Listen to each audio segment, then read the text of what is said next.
शिव महापुराण की कथा कहती है कि शिव को ढूंढने के लिए बहुत दूर हमको जाने की जरूरत नहीं पड़ती। भगवान शंकर को यदि हमें ढूंढना ही है तो एकांत में बैठकर जब हम पंचाक्षर मंत्र नमः शिवाय, षडाक्षर मंत्र ओम नमः शिवाय का जप करते हैं या मुख से श्री शिवाय नमस्तुभ्यम कहते हैं, तो जितनी मौनता में, जितनी शांति में हम शिव को ढूंढने का प्रयास करते हैं, उतनी ही जल्दी शिव हमारी उन श्वासों में से हमको दर्शन जरूर देते हैं।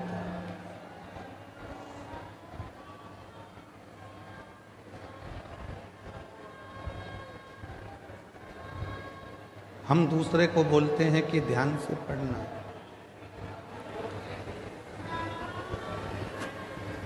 हम दूसरे से बोलते हैं कि ध्यान से पढ़ाई करो, ध्यान से गाड़ी चलाना,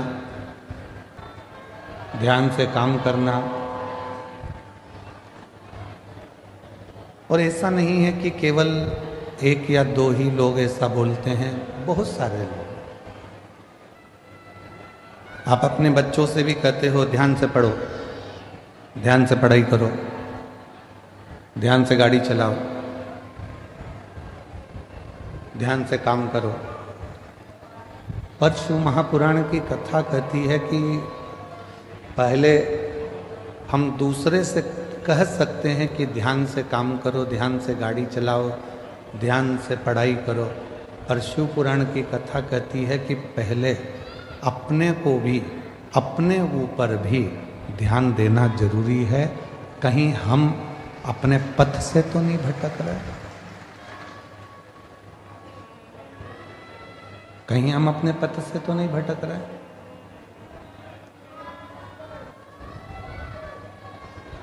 जगत को सुधारने का कार्य करते हैं और मालूम पड़े कि हम अपने ही पथ से भटक जाएं तो वो श्रेष्ठ नहीं।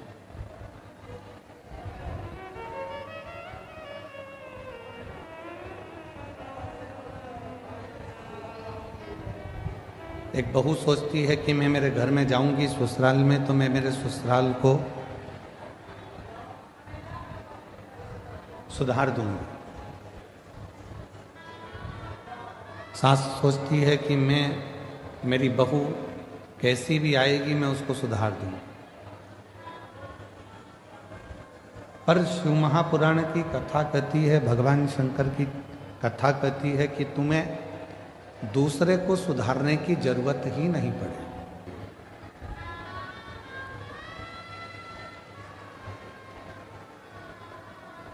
शिव महापुराण की कथा कहती है कि आपको दूसरे को सुधारने की जरूरत ही नहीं पड़े।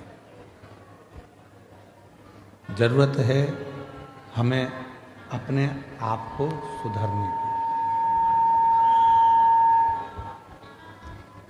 जरूरत है हमें अपने आप को सुधारने की। गायत्री परिवार वाले कहते हैं हम सुधरेंगे, जम के बोलो, युग सुधरेगा। हम बदलेंगे, युग बदलेगा। अर्थात गायत्री परिवार में कहा जाता है कि हम सुधरेंगे, युग सुधरेगा, मतलब हमको सुधारना स्वयं को जरूरी है।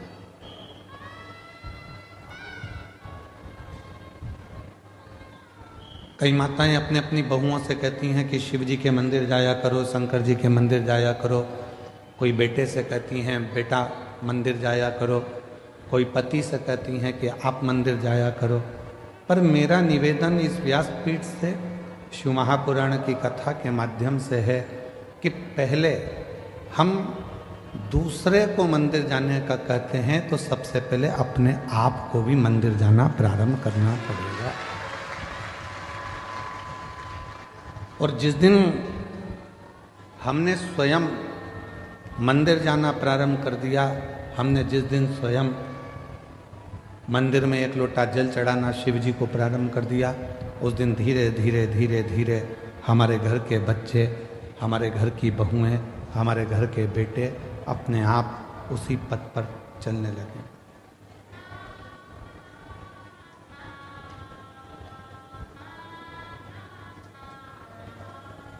हम कहते तुम करो, बेटा तू मंदिर जा, बहू तू मंदिर जा, पर हम स्वयं ना जा पाए तो वो श्रेष्ठ नहीं। हमें खुद को जाना पड़ेगा, हमको स्वयं को पहुंचना पड़ेगा। और तेरे मंदिर में आना मेरा काम है, मेरी बिगड़ी बनाना तेरा काम है। जब आप अपना पिता मानकर भगवान शिव को, कालाधिपति महाकाल को, मेरे ओघड़दानी विश्वनाथ को, मेरे कुबरेश्वर महादेव को, मेरे शंकर भगवान को अपना पिता मानकर उसके करीब में जाकर बैठोगे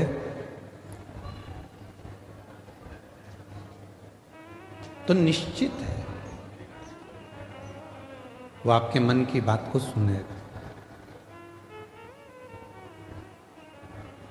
किसी ने कहा कि भगवान की क्या पत्थर की मूर्ति भी व्यक्ति की बातों को सुनती है?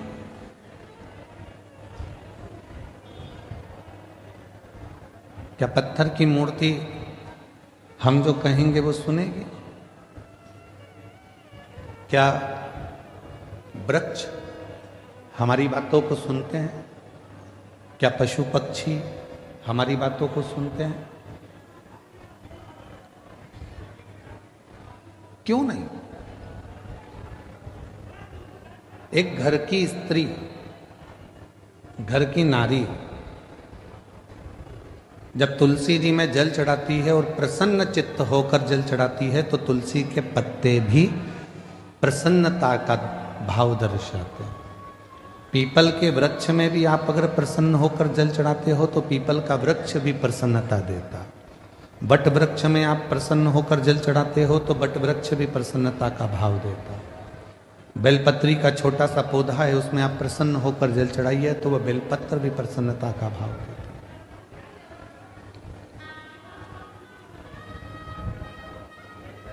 एक जीव, एक जंतु, पशु, पक्षी, वायुचर, जलचर, थलचर जितने भी हैं, चाहे वो मनुष्य हो, चाहे संसार के जितने भी जीव हों, वो सब यदि आप प्रसन्नता देते हो तो वो भी आपको प्रसन्नता जरूर प्रदान करते हैं। प्रसन्नता पूछना चाहते हैं, उत्तर देंगे आप लोग? जिस माँ का एक लड़का हो, एक ही बहू हो, दो लड़के हो, दो ही बहू हो, तीन लड़के हो, तीन ही बहू हो, कोई बेटी ही नहीं है, केवल लड़के ही हैं, दो लड़का ही है एक। अब तुम अपनी माँ को अगर अच्छी साड़ी भी दे दोगे, माँ को अगर तुम बहुत सारा जेवर भी दे दोगे तो माँ उसको क्या मोहल्ले में बांटेगी क्या?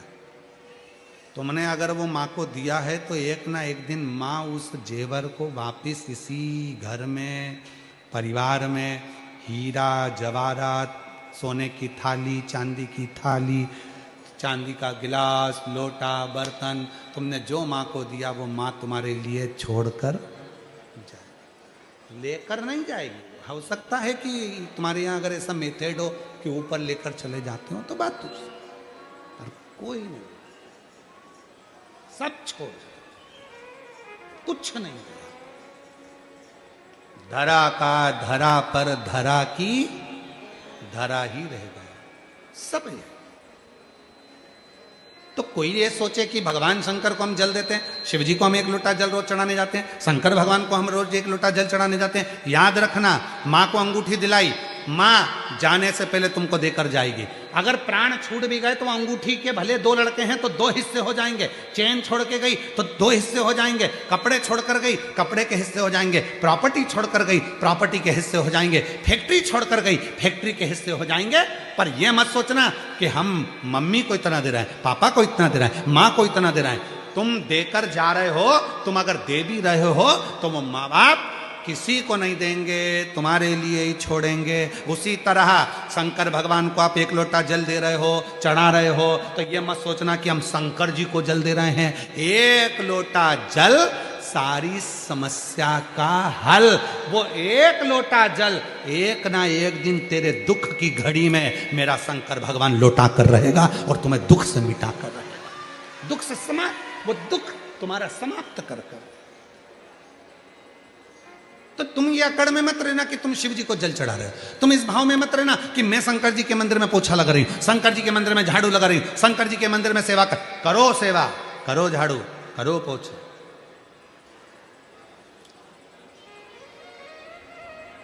यहां लाल भाई सिंगर जी बैठे हुए हैं। ये कल हमारे वो संत बाबा बता रहे थे कि हमारे उधर गौशाला में इनकी ओर से कई साल भर कहीं ना कुछ व्यवस्थाएं चलती रहती है। फिर हमें सूचना मिली कल परसों में कि कई बुजुर्ग बेधव्य माताओं का भी रख रखाव, चिकित्सा और अन्य व्यवस्था हमारे लाल जी भाई करते हैं। सिंगर जी, मैं आपको धन्यवाद देता हूँ लाल लाल सिंगर जी, आपको साधुता देता हूँ। ये आपका समर्पण होना चाहिए। समर्पण का भाव ऐसा ही होना चाहिए। समर्पण का सुख यही होता है। जैसे उस दिन हमने छोटू भाई की बात कही थी कि वो एक बुजुर्ग माता ने कह दिया कि मैं बाहर खड़ी थी और मुझको छोटू भाई ने कह दिया तू मेरा नाम लेकर जा, बोल देना छोटू भाई, वो निकाल देंगे। तो छोटू भाई खुद हाथ पकड़कर उस बुजुर्ग 75 साल की बूढ़ी माँ को हाथ पकड़कर लाकर बिठा दे। ये समर्पण का भाव, इसी को प्रेम कहा, इसी को वात्सल्यता कहा, शिव भक्त। इसलिए कभी कभी मांगने का मन हो जाता है शिव से, तो शंकर से मांग सकते। जैसे कनेर का फूल और दुर्वा का संग,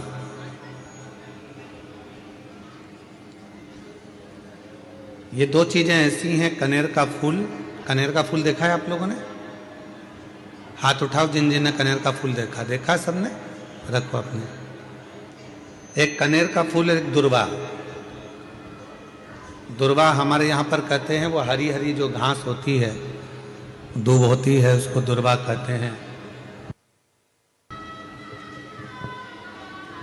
एक होता है कनेर का फूल, एक होती है दुर्वा। ये दो हैं।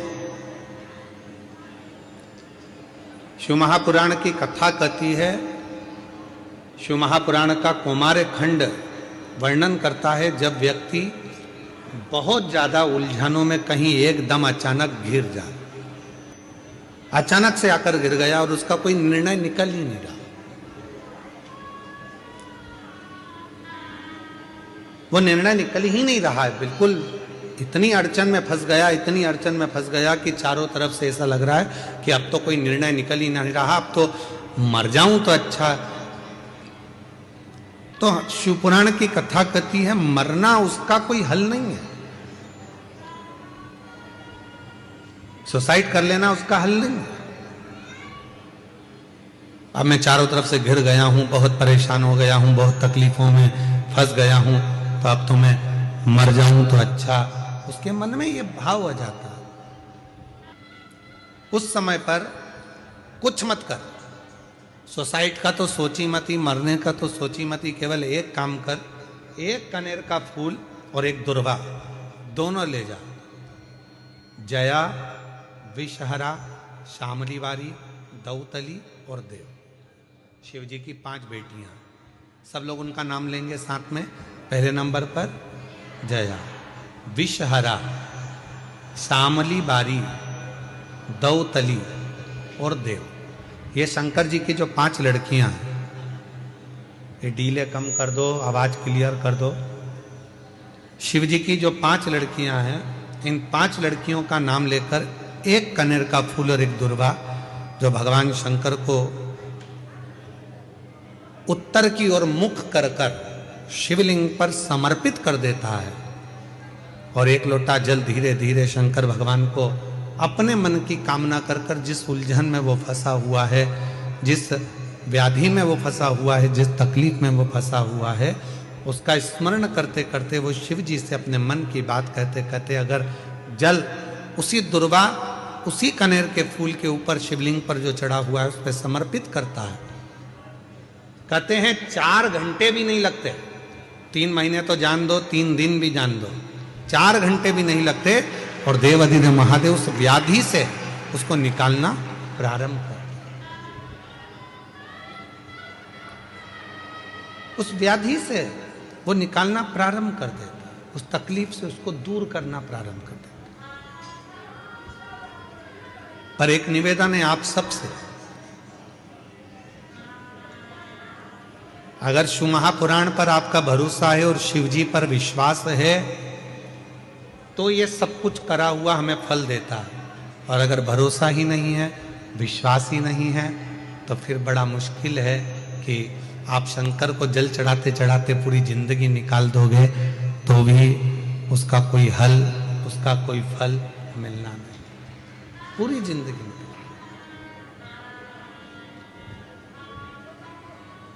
आप दिल से उसको निवेदन करो, प्रार्थना करो, वो तेरा ही दिया मैंने खाया पिया,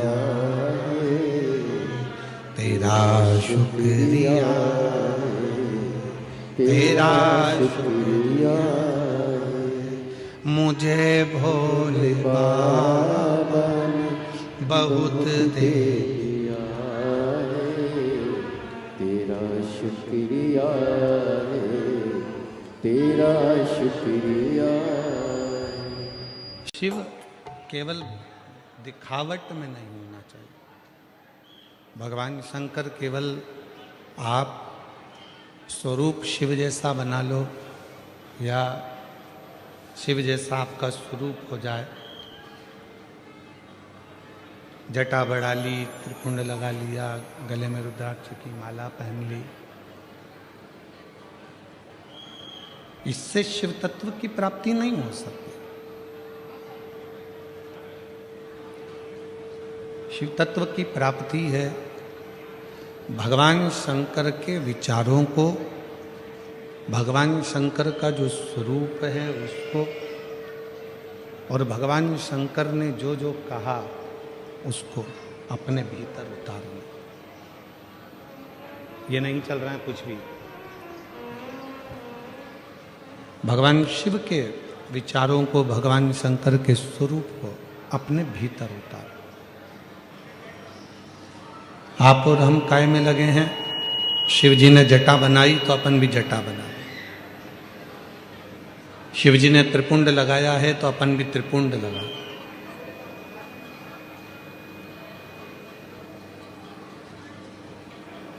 शिव जी ने मृगछाला पहनी है तो अपन भी मृगछाला पहन। नहीं, शिव महापुराण की कथा कहती है कि शंकर के जो स्वरूप दिख रहा है उस स्वरूप को अपना बनाने से पहले शंकर भगवान के जो विचार हैं, शिव जी ने अपने मस्तक पर गंगा रख रखी है, अपने मस्तक पर गंगा है, क्यों रखी है कि जितना हो सकता है बुद्धि की भी शीतलता हो, मन की भी शीतलता। शिव जी ने अपने गले में विषधर रख रखा है, सर्प रख रखा है, क्या दर्शाना चाहते हैं कि उस सर्प को, वो वासुकी नाग जिसको मंथन के समय पर उपयोग में लिया, उसके बाद उसको फेंक दिया गया, छोड़ दिया गया, एक कोने में ले जाकर डाल दिया गया।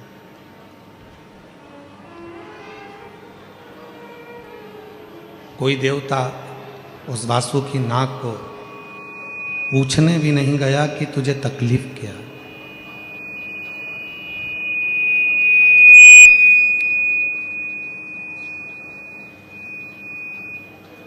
कोई देवता उसके पास में जाकर नहीं पूछा कि तुझे कष्ट क्या है, कि तुझे तकलीफ क्या है, क्यों तुझे तकलीफ है, क्या दिक्कत है।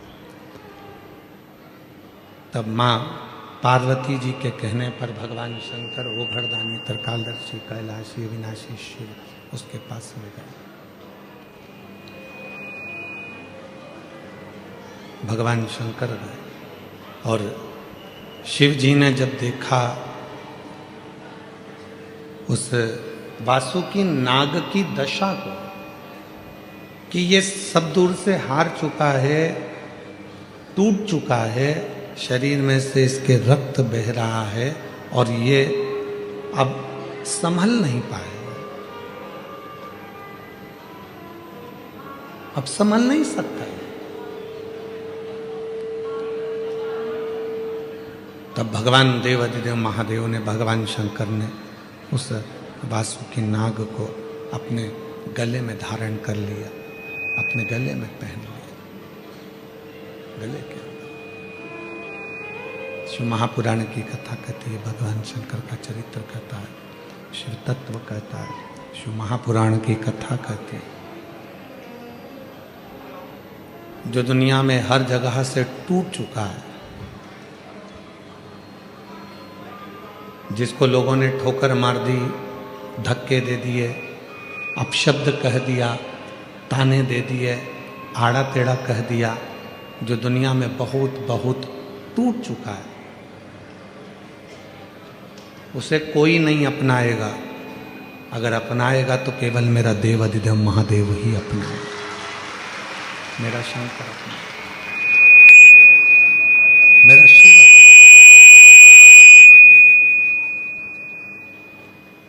उसके सिवाय कोई उसको अपना नहीं सकता।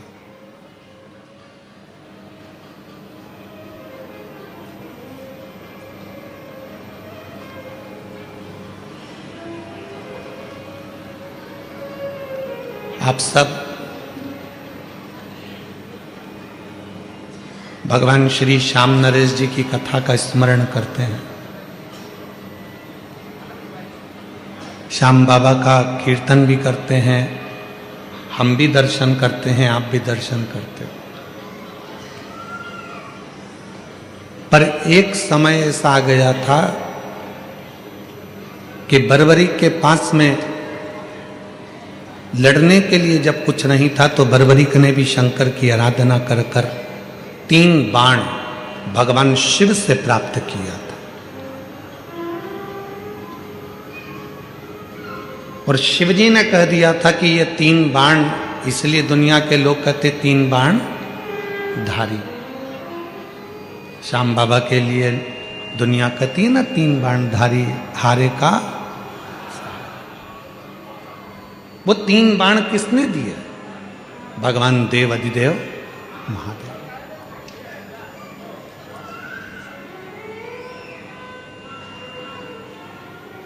शिव ने ये दर्शाया, शिव ने ये बताया कि दुनिया में कोई हार चुका है, थक चुका है, ठोकरें खा चुका है, और वो सारी दुनिया में जब वो हर जगह से हार जाता है, ठोकर खा लेता है, फिर वो जब शिव की शरण में आता है, शंकर की शरण में आता है, तो वो खाली नहीं जाता, शिव उसको स्वीकार कर लेते हैं, शंकर उसको स्वीकार करते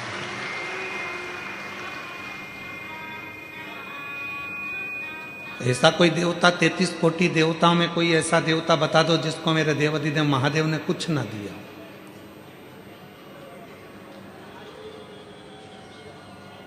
ऐसा कोई देवता बता दो 33 कोटि देवता में जिसको भगवान शंकर ने कुछ प्रदान ना किया। इंद्र को भी उसकी सत्ता वापस मिली है तो शिव की कृपा से मिली।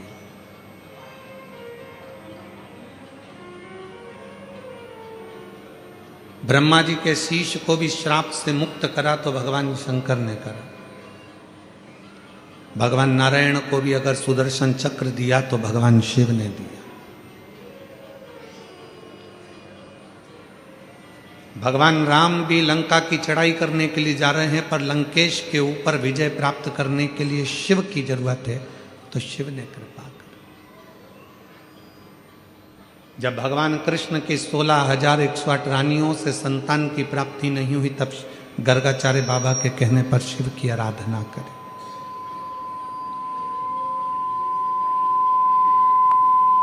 तब लाखों की संख्या में संतान की प्राप्ति हुई।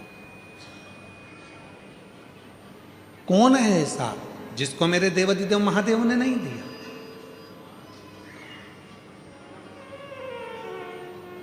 माँ दुर्गा, माँ सती, जगत जननी, कुष्मांडा, बगलामुख, मातंगी, धूमावती, जितनी जितनी देवियां हैं, सारी देवियों को भी अगर कुछ प्रदान किया है तो मेरे शंकर भगवान ने उन शक्तियों को प्रदान किया, शिव ने दिया।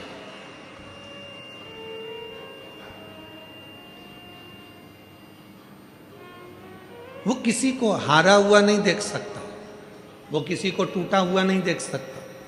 ब्रह्मेश्वर महादेव जो नाम है,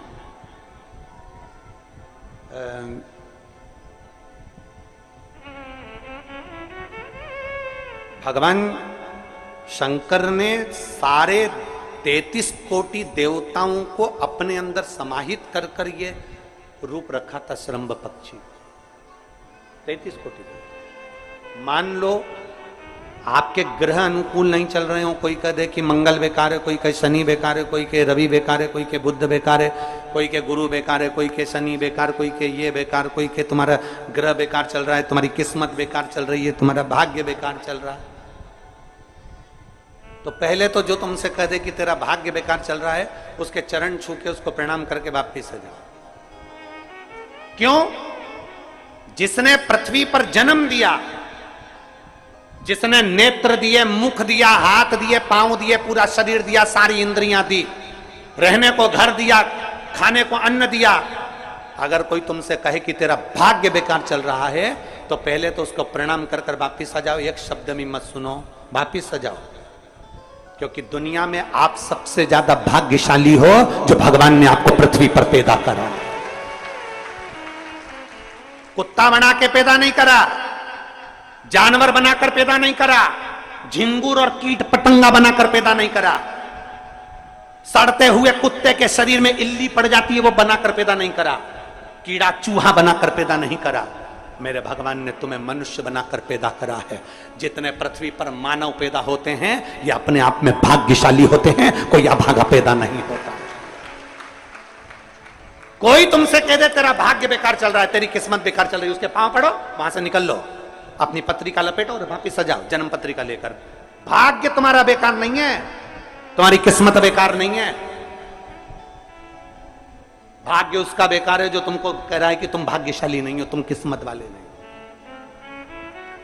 भाग्य उसका बेकार है जो पृथ्वी पर जन्म ले लेता है, शंकर जी के मंदिर में 1 लोटा जल चढ़ाना चालू कर देता है, शंकर के मंदिर में झाड़ू पोछा करना प्रारंभ कर देता है, वो कभी भी अभागा नहीं होता, वो भाग्यशाली ही होता है।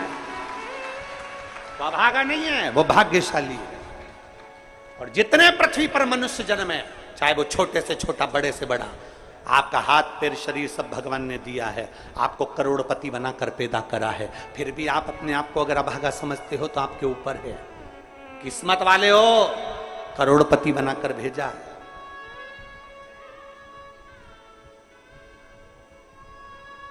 कुत्ता 1000, 10,000, 20,000, 25,000, 50,000 में बिकता है।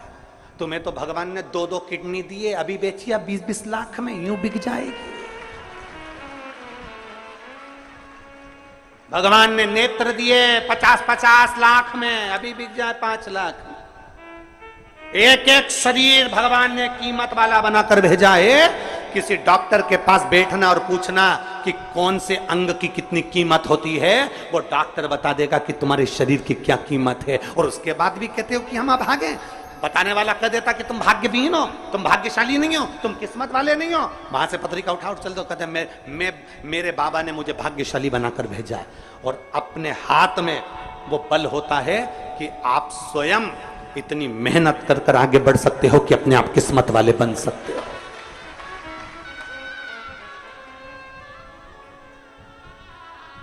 अपने आप।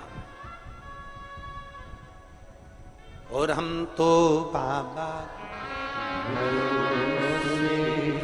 चलते हैं। आप स्वयं भाग्यशाली हैं, आप स्वयं किस्मत वाले हैं। कोई कैसे कहते तुमको कि तुम अभागे हो? ना ना, हमारे बराबर भाग्य नहीं है किसी का।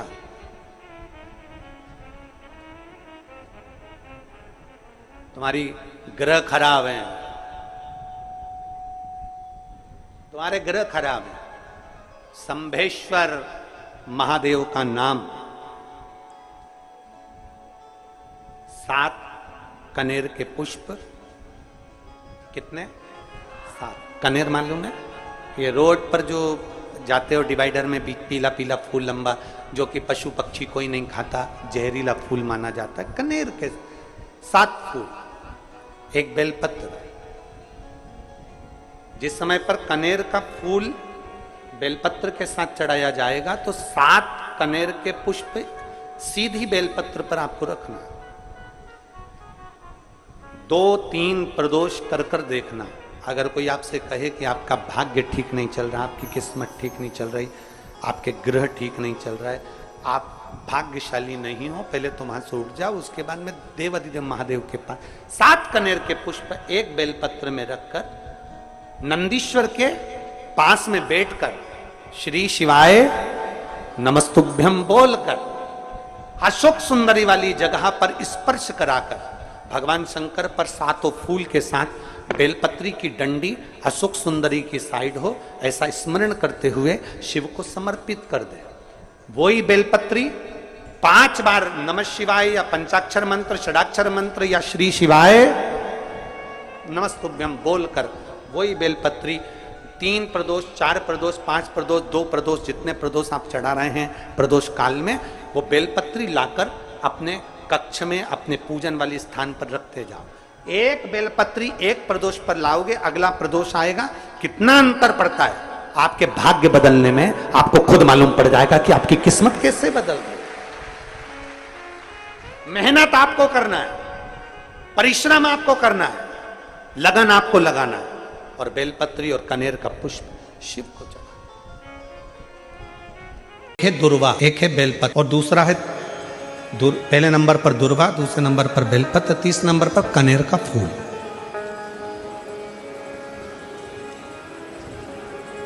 कोई अच्छा कार्य करते करते कई माताएं ऐसी होती हैं जो अपने प्रेम करती हैं परिवार से, ऐसा नहीं कि नहीं करते, स्नेह करते हैं। कई पुरुष भी ऐसे, परिवार से बहुत प्रेम होता है, स्नेह होता है, पर अंदर कहीं ना कहीं ऐसा लगता है मेरा बेटा वहां जा रहा है, कुछ गलत ना हो जाए। कभी कभी ऐसा लगता है कि ये काम होने वाला है और इसमें कुछ गलत ना हो जाए। कई बार शादी पक्की हो रही है, रिश्ता पक्का हो रहा है, या कोई घर में अच्छा कार्य हो रहा है और मन में संशय उत्पन्न हो जाता है कहीं गलत ना हो जाए, मतलब उसके अंदर कहीं नेगेटिविटी आती रहती है, ये वो सोचती रहती है, उसके अंदर एक कुछ ना कुछ ऐसा तत्व चलता रहता है जिससे वो बुद्धि में, विवेक में वो चीज उसके आती रहती है। तो शिव महापुराण में गजासुर की कथा कहती है कि गजासुर ने भगवान शंकर से वर मांगा कि मैं जब आपका भजन करूं, तप करूं, साधना करूं, तो मेरे पास में ये अग्नि मेरे चारों तरफ हो जाए, जिससे मैं आपका तप, आपकी साधना अच्छे से कर सकूं, मैं आपका तप, आपकी साधना आराम से कर सकूं। शिव जी ने वर दे दिया, जब तुम तप करने के लिए बैठोगे, साधना करने बैठोगे, भजन करने बैठोगे, तब तुम्हारे चारों तरफ अग्नि प्रकट हो जाए। जिन माताओं को, जिन भाइयों को, जिन बेटियों को, जिन बेटाओं को, जिन मेरी बुजुर्ग माँ बाप को ऐसा लगता है, अंदर से ऐसा महसूस होता है कि कुछ गलत होने वाला है, कल कुछ गलत होने वाला है, मेरे पति के साथ ये गलत होने वाला है, मेरे बेटे के साथ ये गलत होने वाला है, या मेरे साथ कुछ गलत होने वाला है, जिसकी बुद्धि में केवल नेगेटिविटी चलती रहती है, उसको 3 चीजें शंकर भगवान को प्रदोष के दिन अवश्य चढ़ाना चाहिए। क्या क्या चीज? पहले नंबर पर जम के बोलो दुर्वा, दूसरे नंबर पर बेलपत्र, और तीसरे नंबर पर कनेर का फूल। और यदि ऐसा महसूस हो रहा है कि मेरे को स्वप्न भी गड़बड़ आ रहे हैं, स्वप्न भी गलत आ रहे हैं, तो मेरा निवेदन रहेगा, जो दुर्वा आपने शिव जी को चढ़ाई है उस दुर्वा को उठाकर लेकर आ जाना है, और प्रदोष काल में, प्रदोष के समय पर उस दुर्वा को चबा चबा कर खा लेना है। जिसकी बुद्धि में गलत चीजें आती रहती हैं, गलत विचार आता